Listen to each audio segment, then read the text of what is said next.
Hello, welcome to our webinar, Native Youth Resilience. My name is BC Echohawk, and I'm a member of the Pawnee Nation of Oklahoma. On behalf of the Native Connections team and contracting officer representatives Maureen Madison and Jan Dunbar Cooper, thank you for joining us. Today we'll be speaking with guests from the American Indian Health and Family Services, Reno Sparks Tribal Health Center, and the Hualapai Suicide Prevention Program. They'll be discussing how their programs are supporting youth resilience in their communities, and we hope you'll share your thoughts and comments. To do that, you can use the raise hand function and we'll call on you to unmute your microphone and comment, but also feel free to enter questions or comments in the chat box anytime during the session. All right, let's get started here with introductions. Hunter? Awesome. Thank you, Judy. Ani, Minogijagat, Kinawaya, Agusa, Nin in addition to Kaz, Wabajan Shido, Dam, Mount Pleasant, Michigaming, Nadida, Minwa, Grand Rapids, Michigaming, Nadojaba, Saginaw, Swan Creek, Ojibwe, Anishinaabe, Minwa, Grand River, Odawa, Anishinaabe, and Dow. Good afternoon, everyone. My name is Hunter Genia. I'm with the SAMHSA TTA Center, helping to support the Native Connections SAMHSA grantees.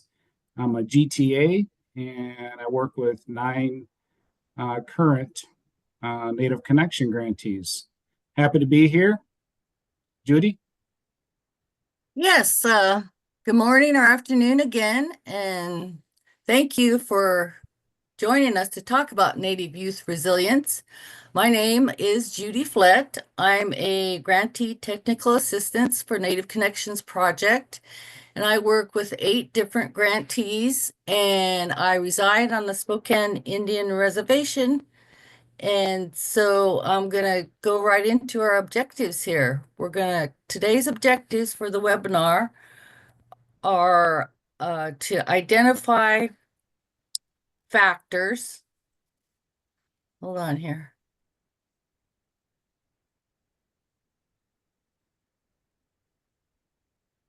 Having trouble here with this. Identify factors that enable young people to bounce back from challenges, cope with adversity, and thrive despite difficult circumstances. Provide tools to focus on life's positives and handle problems that come up. Show how to maintain a positive mindset, a willingness to grow, an ability to learn from setbacks, and learn how culture provides strength and resilience. So as I researched the definition of resilience, I found these 5 traits that can help describe the meaning of resilience and how it relates to Native Americans.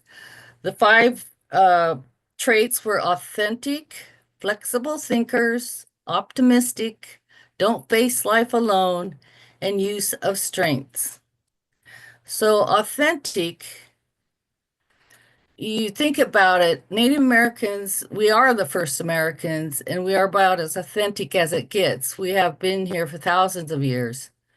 Native youth more and more embracing their culture as they no longer have to hide or be ashamed. They can be their authentic selves. Flexible thinkers. Haven't Native Americans always been flexible? Flexibility used to be the Native Americans' lifestyle, but not all Native Americans live the nomadic life. Most tribes would follow the bison herds and the seasons for different food sources to survive.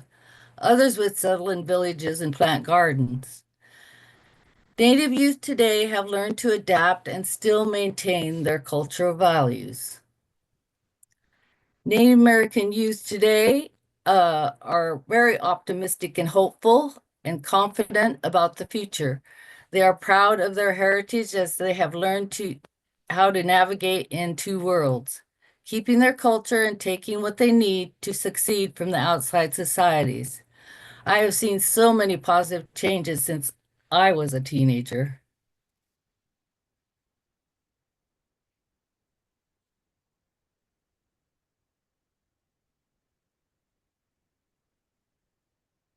Just a moment here.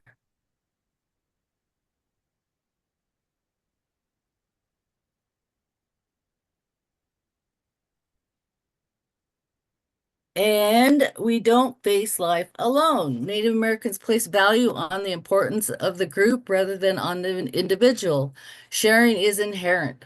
For example, sharing food is deeply ingrained cultural practice among Native Americans, where meals are often seen to bring people together and strengthen community bonds.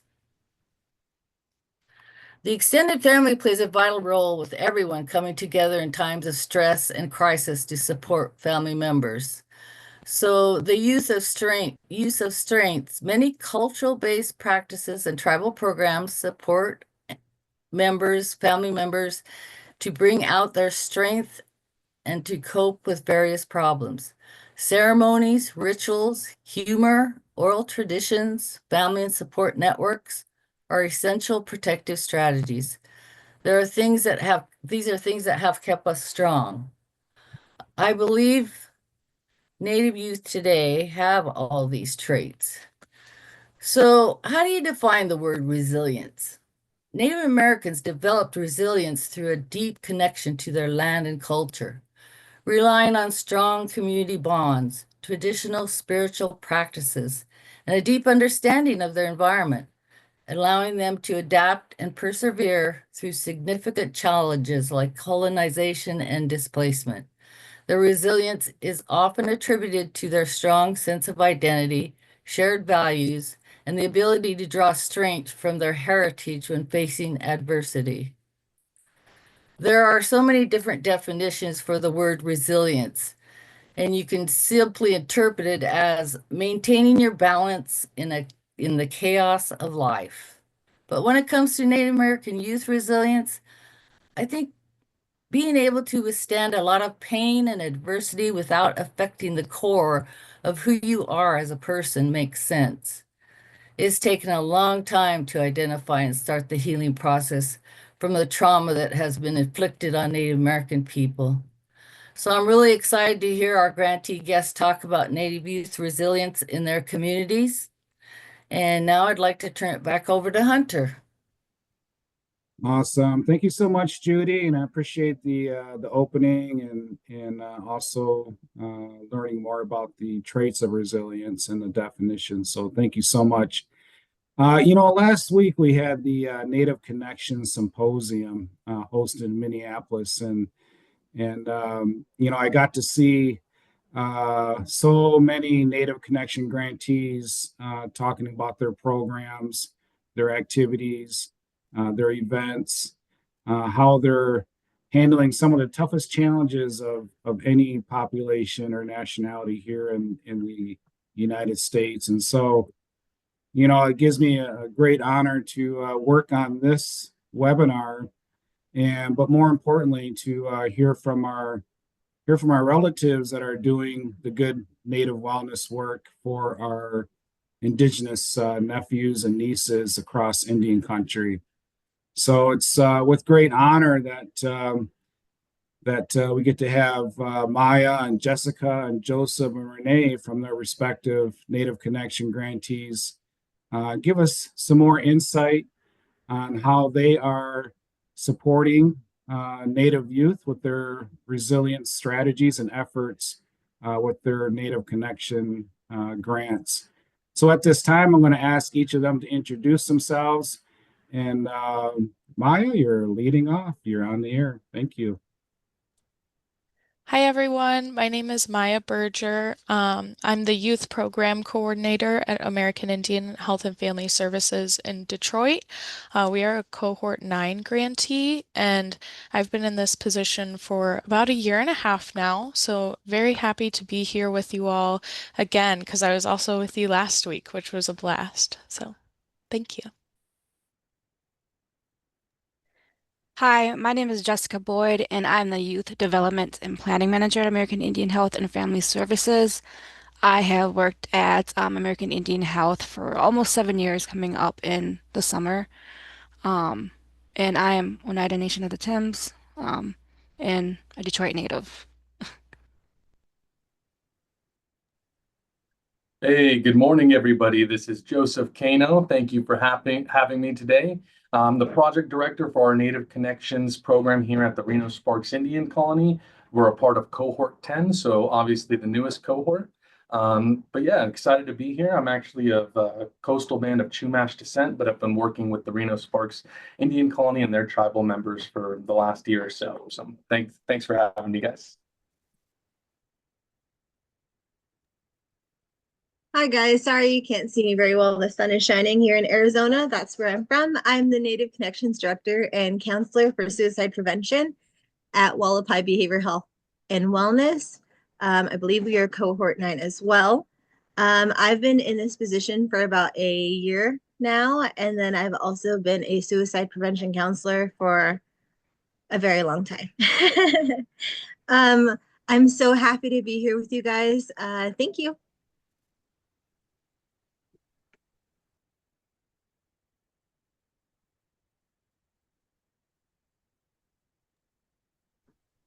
So at this time, we're going to have American Indian Health and Family Services lead off. And Maya and Jessica, you are on the air. All right, so our youth program, we have youth between the ages of 5 to 17. We meet with them during the school year, like after school programming, 3 days a week. So one day is for our what we call our little dreamers, which is ages 5 to 10. And then our dream seekers are ages 11 to 17. And they meet separately once a week. And then on Thursdays, we bring them all together, so that they can kind of have that um, relationship building with the older youth, so the older youth can be mentors to them. And so that's our program here at American Indian Health and Family Services. And okay, Maya. So, some of the programming activities that we'll be talking about today are just some of the examples that we use to help enhance the youth's sense of belonging in their community, supporting their mental health, and both of those things, of course, help strengthen their resiliency. So, to begin, is our monthly talking circles. So, we work very closely with our behavioral health department within our agency, and one of those programs are our monthly talking circles with our youth. And each month there's a different theme. And just before we begin on that, we utilize the 7 grandfather teachings in our program, just in general, as kind of our program norms. And we especially remind them of those teachings during these talking circles to really enforce the idea that it's a safe space for everybody, whether they want to share or not, that everybody has the space to do so. Can we move to the next slide, please? Thank you. So, some of our talking circle themes have been bullying, feelings, and self-love and self-care. And then we've also done care for friends. And then this month coming up, we have prevention and mental health talking circle. So, as I said, some of our staff members from our behavioral health department come in and help us facilitate these circles. So, for example, for our bullying circle, we gave the youth whiteboards and whiteboard markers to respond to prompts that we were giving them. So, some of these prompts included draw what bullying looks like to you, and then they would draw it out, and then we would take turns sharing within the circle. And then another prompt was draw something that makes you feel scared, and then we would do the same thing, individually share. And that was a really positive experience. Some of our youth got really vulnerable with that, and every one of them was really respectful of each other's vulnerability, which was really awesome to see. And then we also had our feelings talking circle. So for this one, some of the activities that we did was provide an emotion and feeling wheel where in the middle it kind of had maybe 5 or 6 core emotions, and then those branched off into more specific emotions. So we had the youth write down their top 3 emotions that they were feeling at that moment on a small piece of paper, and then they crumpled that up and threw it in the middle of the circle. And then we anonymously shared out those pieces of paper. So we had a volunteer grab the pieces of paper and share out what somebody wrote down.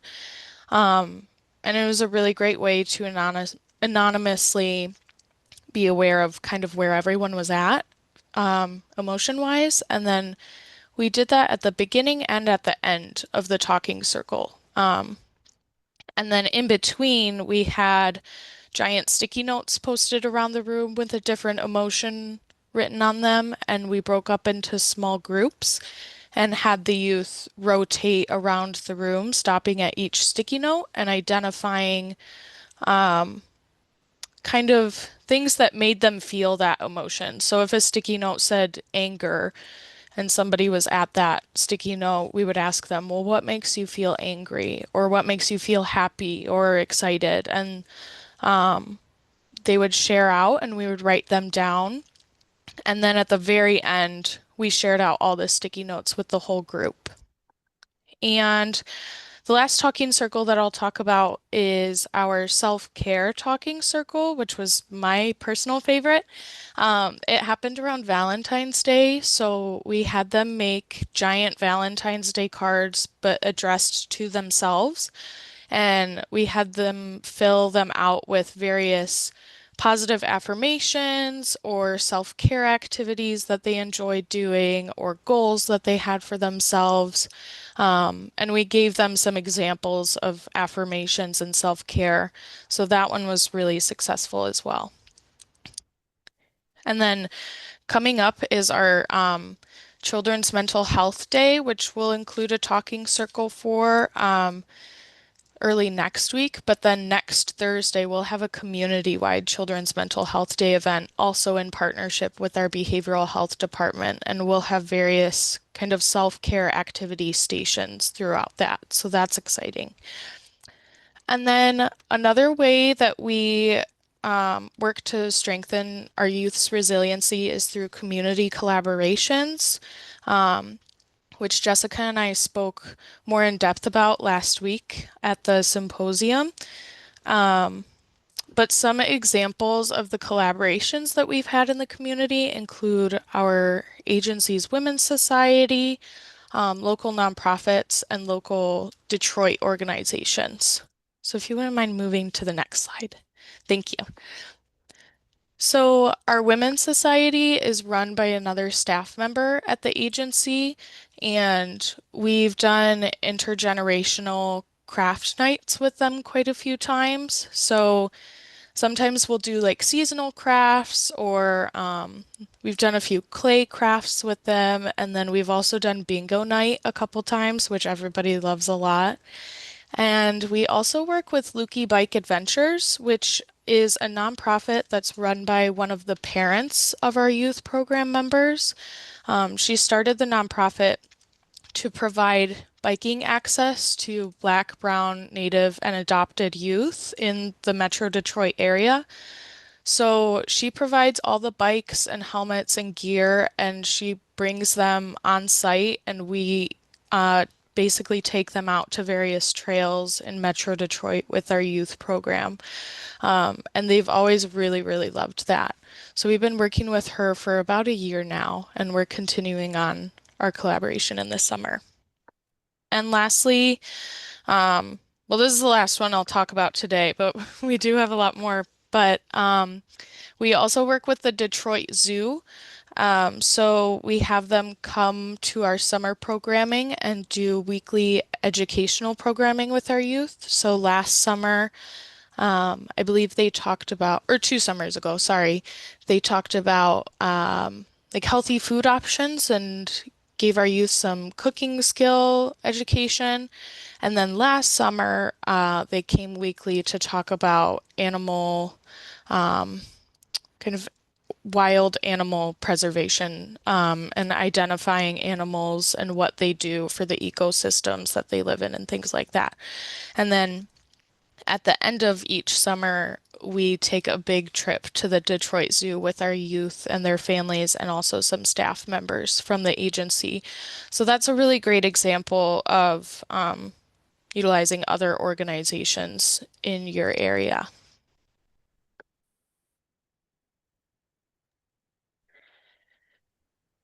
So, another aspect of our programming that we focus on are cultural activities, because it provides an extra layer of prevention. As we say, culture is prevention. So some of the cultural activities we have done are we had contracted with a community member to help our youth and their families sew ribbon skirts and ribbon shirts, and that was a very popular workshop for them that they enjoyed, and everybody got a completed item at the end.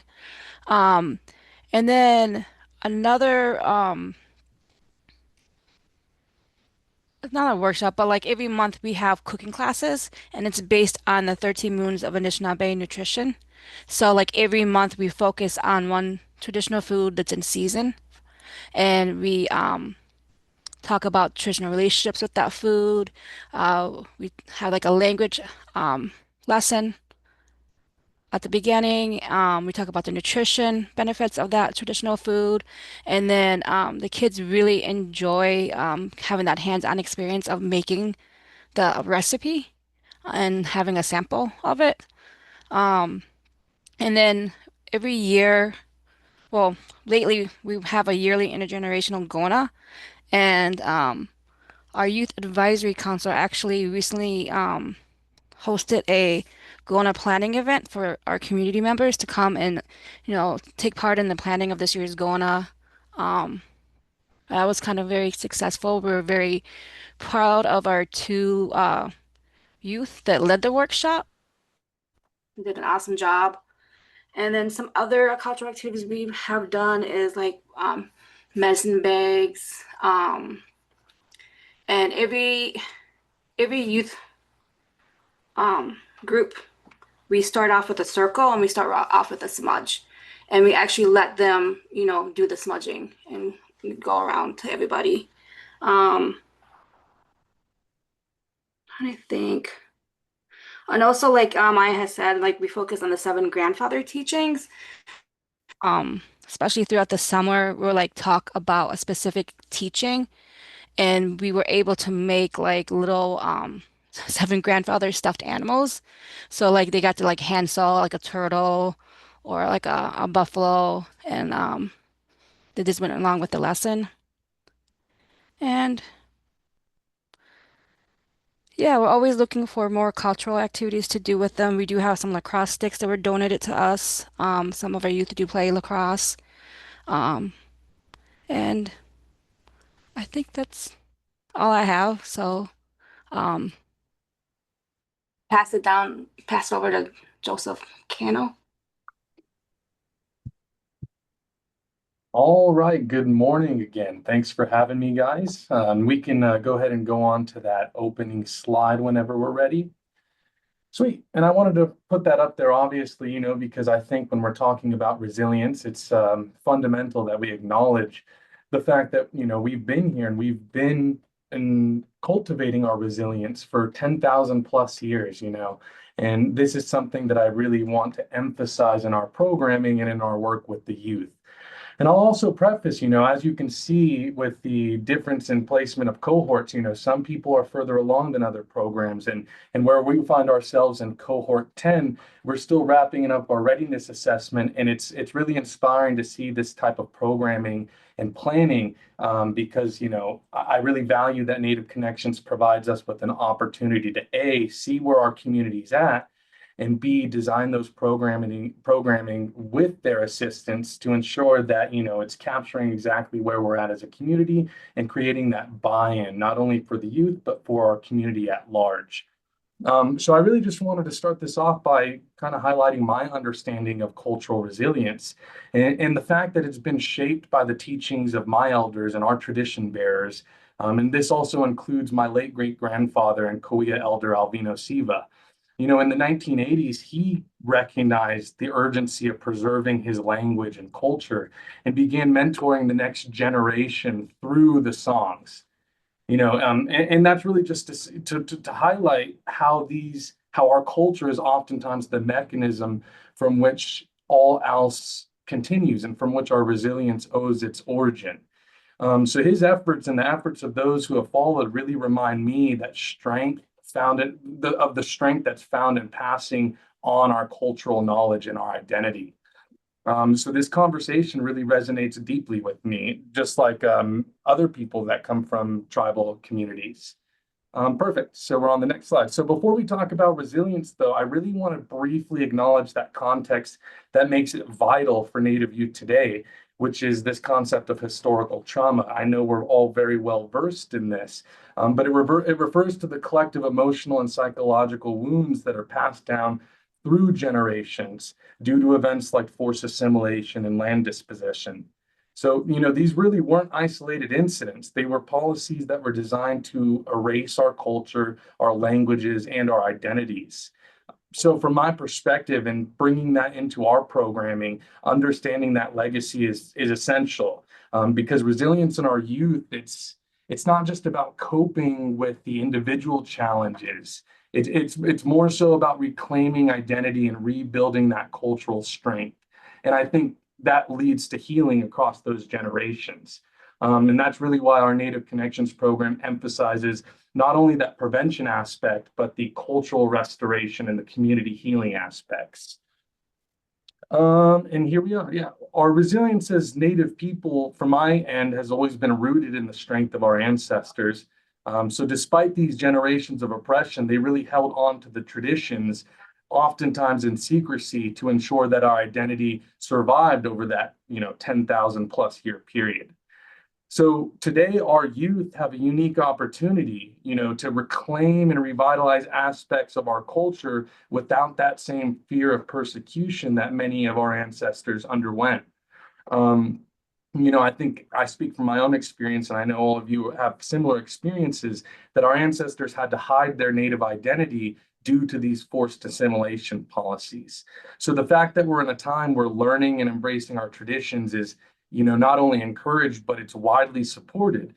Case in point is this federal grant from SAMHSA, providing us the ability to reclaim our culture and implement that into our programming as evidence-based practices. So I really want to touch on this role of elders. Although our ways have evolved over time, our youth are still seeking those connections to their elders, and that's not always available. But restoring that bond is really essential for rebuilding the balance in our communities.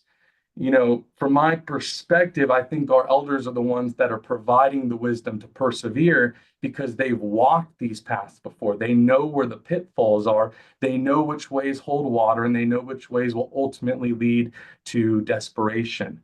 So, being cohort 10 and the fact that we haven't necessarily rolled out all of this programming yet, I still want to be adamant in reminding our youth that life is full of challenges. It's full of loss and hardship and unexpected events. But we were gifted with the spiritual strength and the resilience to endure. We've been doing this. This is not anything new for us. So it reminds me of that analogy of like the willow tree or the willow branches and why we use those for sweat lodges. It's because you can bend them and they're not going to break because they have that resiliency. So yeah, ultimately, I think recognizing this is kind of a major focus of our program here at the Reno Sparks Indian Colony. And that emphasis is really bridging the gap between the youth and our elders, through initiatives like the Youth Advisory Board, through initiatives like an Elders Council. These are the mechanisms I see as being fundamental to kind of rebuilding that capacity for healing within our own communities, with the community members. Lastly on this slide, I'll touch on is a key aspect of our resilience is our kinship systems, our family networks. So here in Northern Nevada specifically, we have deep family roots in various Great Basin tribes. And this forms a network of support that I see as, strengthening our community in times of adversity. So strong families create strong youth. And I think you can apply that inverse to where if we have broken families, it'll create broken youth. So in our community, we see, that families who remain united, they're really thriving. And those that are fractured by trauma, they tend to struggle. And so from our end, that's why it's really essential to restore the sanctity of the family unit and ensure that our youth are growing up with the stability and guidance to move in the right direction. We can go ahead to the next slide. Sorry, you were on the right one. Go back, please. Sweet. So in our Native communities, we're often carrying experiences that outside communities may not fully grasp. Experiences rooted not in our identity, but in the long history of colonization and cultural suppression. And, sometimes from my end, I see these things as going unnoticed. They're subconscious. They're under that blanket of your direct attention. And that often can manifest in these maladaptive behaviors, substance abuse issues, and the likes. But in our programming, working with our children, I want to be sure to emphasize that our story doesn't end with trauma. As Indigenous people, we carry something far more powerful. And I think that's the capacity to transform suffering into strength, and something we've done for thousands of years. So resilience in this context, it's more than just survival. It's about healing, and it's about reclaiming. So, here at RSIC, Reno Sparks Indian Colony, I think we're trying to actively build on that strength. Through our Native Connections program, we're really trying to ensure that our youth are rooted in culture, guided by their mentors, and surrounded by traditional teachings that we know act as strength-based protective factors. Simply having those factors in your life are going to provide you with the resilience to deal with the adversity that is inevitable in life. So, our youth deserve to inherit more than pain. They deserve to inherit the strength and that spiritual resilience of their ancestors. So that's what we're working on with our programming. And after we finish our readiness assessment and have that community workshop, it's going to be a brilliant opportunity to really tie in the community and allow them to understand where we are on some of these prevention efforts. Next slide, please. Sweet.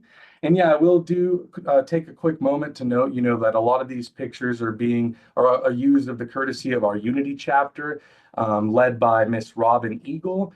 Really, really awesome resource for us in this prevention space in terms of getting access to our Indigenous youth who are eager to reclaim these aspects of their identity, which will also really create that snowball effect for us getting a hold of the urban youth that may be living off the reservation and not receiving these services. So our youth today, they're not just participating in the cultural revitalization. I think they're leading the way. I want to take a moment to, express what we saw at the symposium last week. What I really gathered from that is the ways that the youth are leading this charge and how insightful their contributions are to our prevention efforts.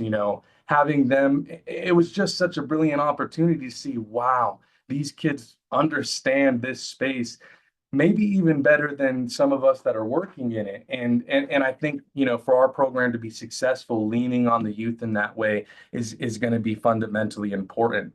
So our program is really trying to build on that foundation, and we're aiming to work closely with our youth to ensure that they're meaningfully involved in program planning and decision making. And I think a lot of us see how our internal programs within our tribes, they do a great job of accessing the known numbers within the enrolled population, but oftentimes the difficulty is grasping those Native youth that may not have the same tribal affiliation or may not be aware of these services. So we're really planning to expand access to traditional healing as well by partnering with trusted community partners and nonprofit organizations, like we heard in the last presentation. We have some in our area that specialize in these services. And while these services and resources are not really abundant, I think, our emphasis is actively seeking new partnerships and support to make culturally rooted healing more accessible to our youth. And we can go to the next slide, please.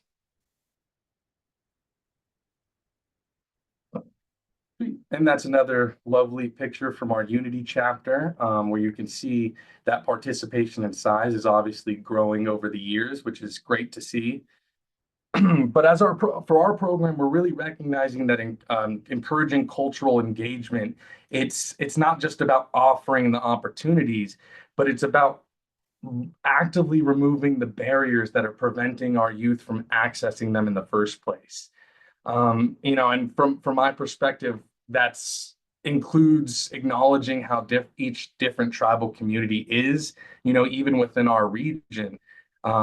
Many of our internal efforts are focused on the youth of the RSIC, but we do serve youth from multiple tribal backgrounds, each with their own histories and cultural expressions. So from my end, from the programming side of things, to really ensure that we're maintaining that cultural competence and inclusivity, we're working to incorporate traditions and perspectives from all of our local Great Basin nations. So that's why I've been trying to do my part, driving out to the local reservations, making connections with their behavioral health staff, and anybody, that would be able to provide that insight into who are our traditional healers, who are our elders, who are the individuals that still hold the wisdom and knowledge of our traditional ways of living. So yeah, you can see how that's really going to be an emphasis in the next few years of our program, ensuring that all of our tribal entities are tied in on the programming and ensuring that we're really capturing that unique identity of our tribal nations. And we can go on to the next slide, please. And this is a really important topic for me. I know our lovely GTAs had asked us to incorporate this slide of measuring the effectiveness of our strategies. I come from a background that's really data oriented, so to be in a new program that really emphasizes this aspect of program evaluation, it's just it's really great for me to see, because I think oftentimes we do our best, but there's not always a way or a mechanism for tracking longitudinally how we're doing and how it's impacting our tribal community. So to start off on this, really community engagement. We plan to track the number of youth attending our programs, which we're already doing through our internal programs, but specifically with all of our Native Connection programming, tracking the number of youth attendance and their consistency and whether they're returning for multiple sessions. I think this will help us gauge sustained interest and really try to get an understanding of the youth who are accessing these services over time.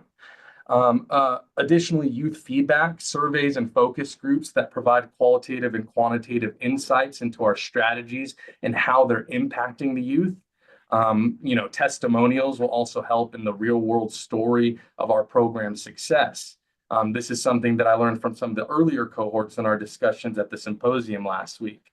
Behavioral growth is another aspect. We'll look at, the self-reported confidence, coping skills, cultural identity, also always tracking indicators like decreased substance use and increased help-seeking behavior.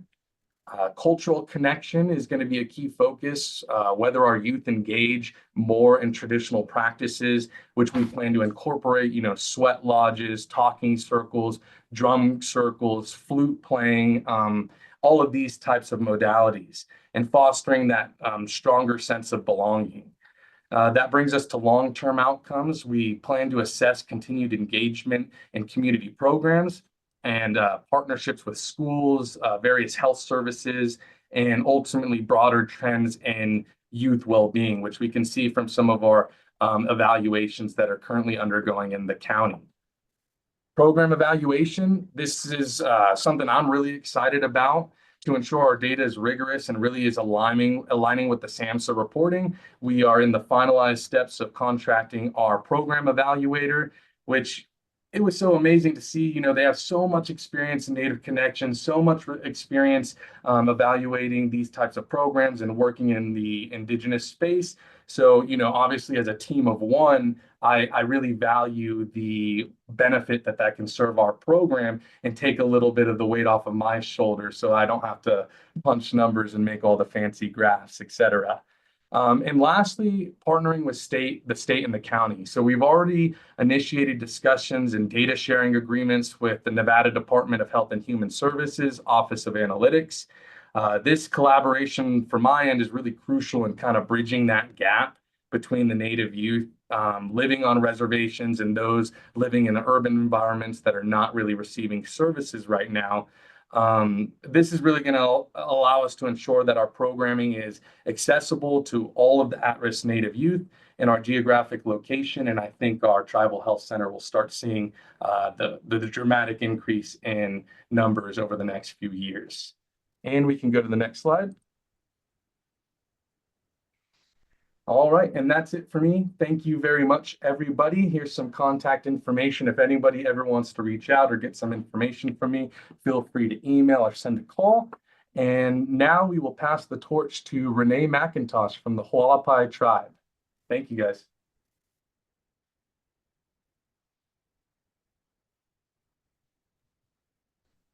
Hi guys, it's Renee McIntosh. I am part of the Native Connections, like I said earlier, but we do a suicide prevention program. That's part of our thing that we have in our community.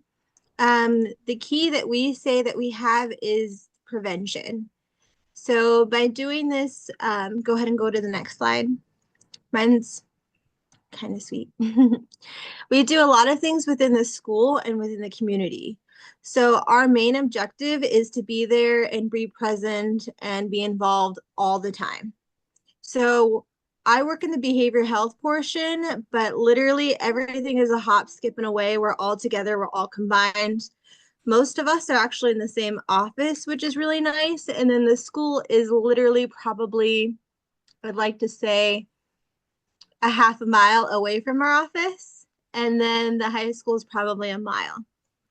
So we do a lot of give back to the community. We are at the schools. We do Red Ribbon, which is our anti-bullying week. We do a lot of drug prevention where we're in there doing different presentations with different parts of the community. We also do like movie nights, bingo nights, walk away from drugs, domestic violence, and parenting groups on Wednesdays.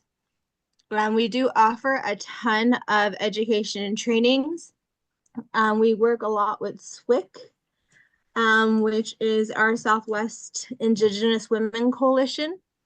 They do a lot of trainings for us. We also work a lot with Arizona Care First, where we do youth mental health first aid, adult mental health first aid. We work a lot with different programs, the prevention, the the youth wellness court. We're involved in everything. We attend probably 5 meetings a week.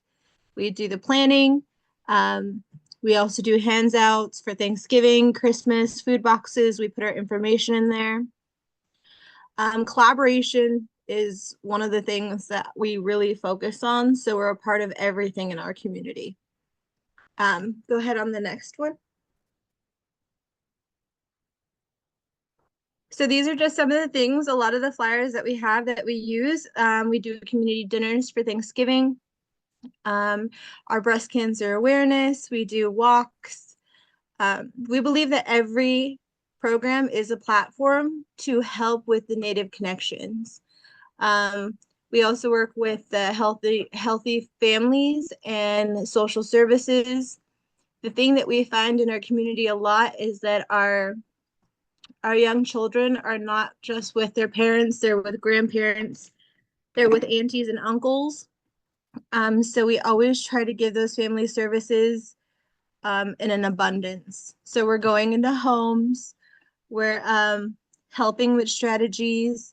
I am a counselor, but I also work with my fellow counselors, and we meet once a week to talk about those high-risk families and what may be needed to give them more services to help with them getting renewed families, new platforms, anything that helps them with skills and coping skills.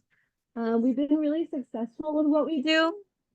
We also have something called a orange farm where they will in the school system fill it out if there's any signs of suicide, any communication of suicide, and they give it to us. Probably the school will fill it out and give it to us. I think our time is 5 minutes. They'll email it, scan it, and send it. And then we have a staff that goes to the school and will sit with the child, and we will get like EMS involved, family involved, see what services they need, any criteria. We've been really successful this year. We haven't had a youth suicide in our community. So that has been, and I say year, since January of last year. So we have been very successful with this. There's communication, they also have follow-up services. So we follow up on those orange forms, at least 5 visits to make sure that the child or adolescent, even adult, we go all the way up to 25, is doing okay. And we've also opened it up on our own as behavioral health for anyone in the community. So we're working with EMS, we're working with the fire department, we're working with the police department. So we're really, really keen on prevention, and this helps supports our community. We also have a 24-hour hotline that we have established through Wallapai Health and Wellness. So we have a phone, and we also can get services to our community as soon as possible if we're not there. So after hours, and we all take a rotation as counselors with this device to help our community. So that's it. And then the next slide. Again, prevention on our tribe, the tribe that I support, is key. Due because our suicidal rates, our domestic violence rates, we've seen an increase over the years. And so this is what we wanted to implement so far. And it, like I said, it's been successful, and collaborating with the different programs has been amazing. We join their walks, we join their handouts, their food distributions. I mean, we work with everyone, EOC, Indian Health Services, the Health and Nutrition. I'm missing so many programs that we're involved with, but there's many. And every year I see it growing and growing with the new programs that come into place.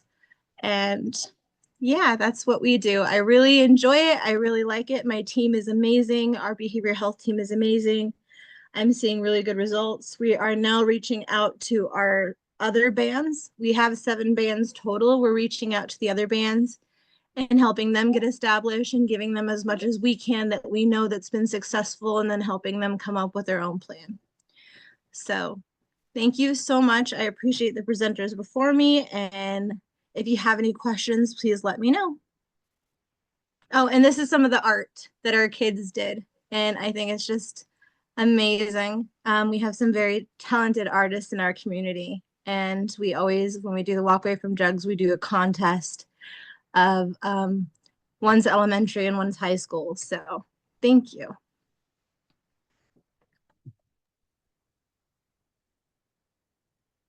And then the last is our hotlines. These are all the ones we utilize in Arizona, and some of our warning signs. And this is our flyer for our Wallapai Suicide Prevention Program.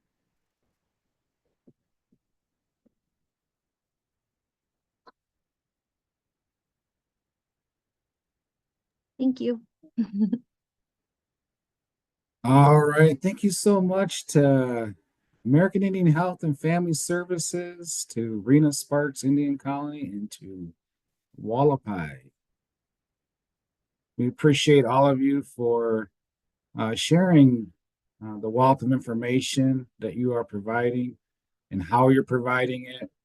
A lot of really good information, and I really would encourage our Native Connection grantees that are on here, and those that will be listening to this webinar later that couldn't join us, to, if there's something on here that you want to learn more about that was shared by any of these grantees, so feel free to reach out to them directly. If you're not sure how to reach them, they can also, again, maybe put their contact information in the chat. If you don't mind, Joe, Renee, Maya and Jessica, if you guys can do that.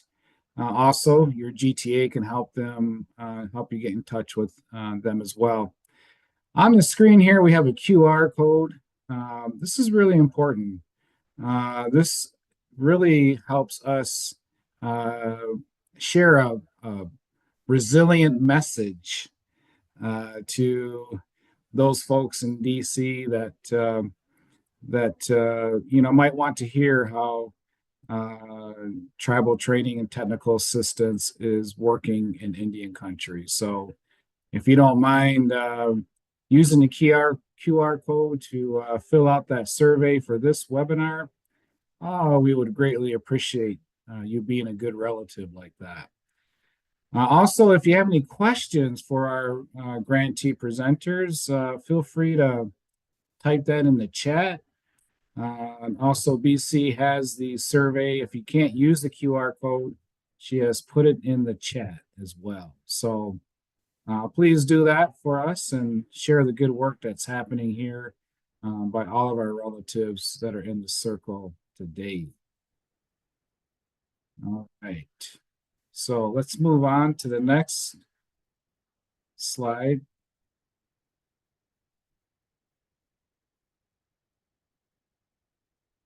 I believe we're going to watch a short video here that helps us understand the importance of culture is prevention and how it supports resiliency in our Indigenous youth.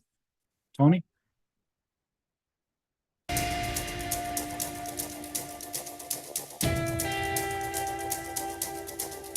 One, two.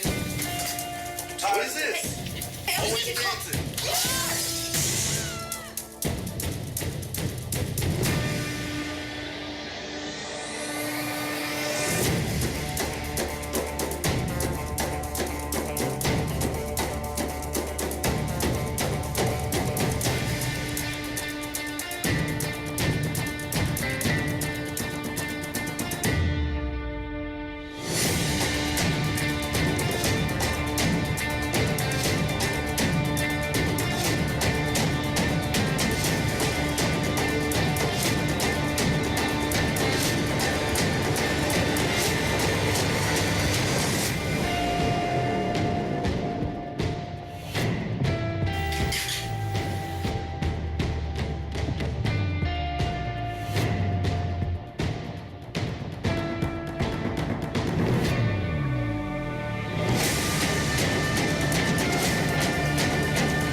Our culture is our prevention. Make the right choice.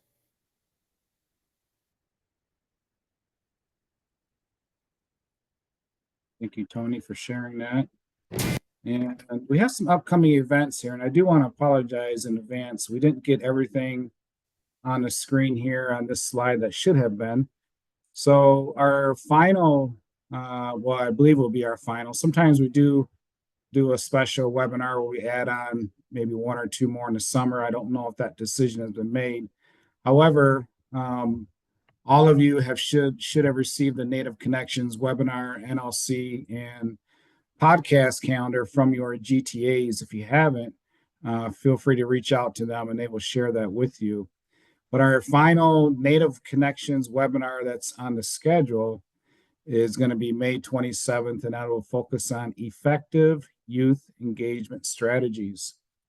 But I also want to mention that we have the National Learning Community next Tuesday at 2:00 Eastern, and that is going to be focusing on laughter is medicine. So that should be a really good one. I know some of my colleagues that are kind of goofy, they're going to be leading that NLC. So can't wait to watch it.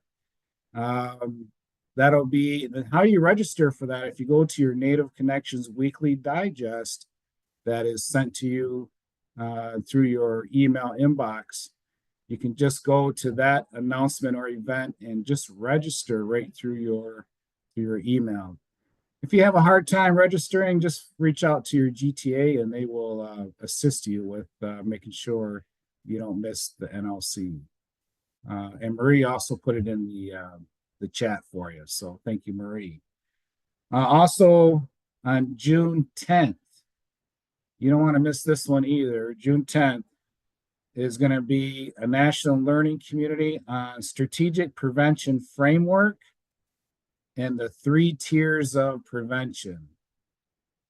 June 10th, strategic prevention framework and the 3 tiers of prevention.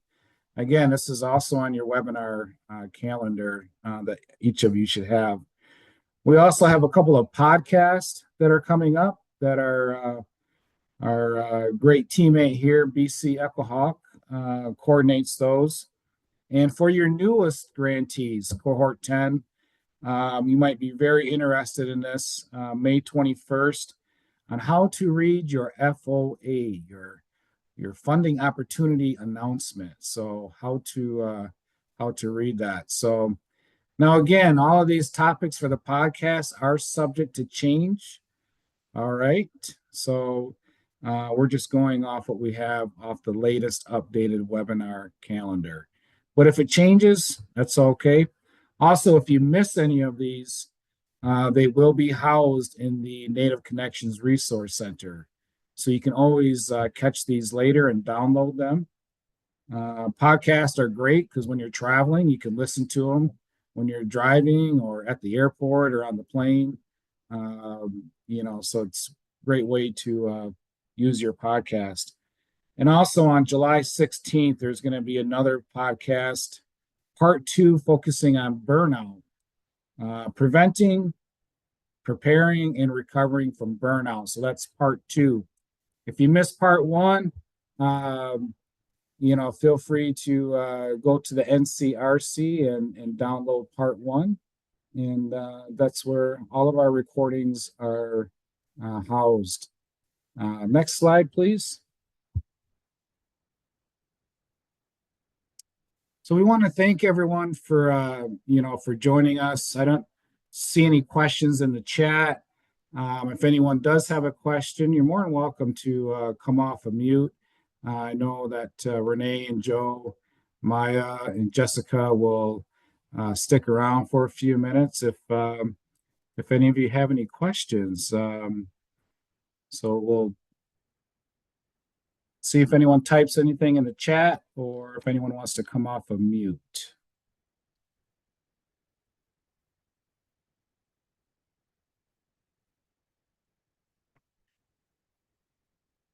All right, seeing none and hearing none, we want to wish you all an awesome Native Wellness Day.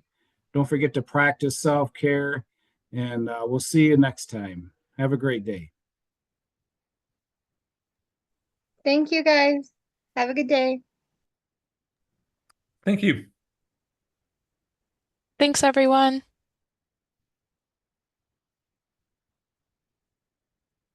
Thank you.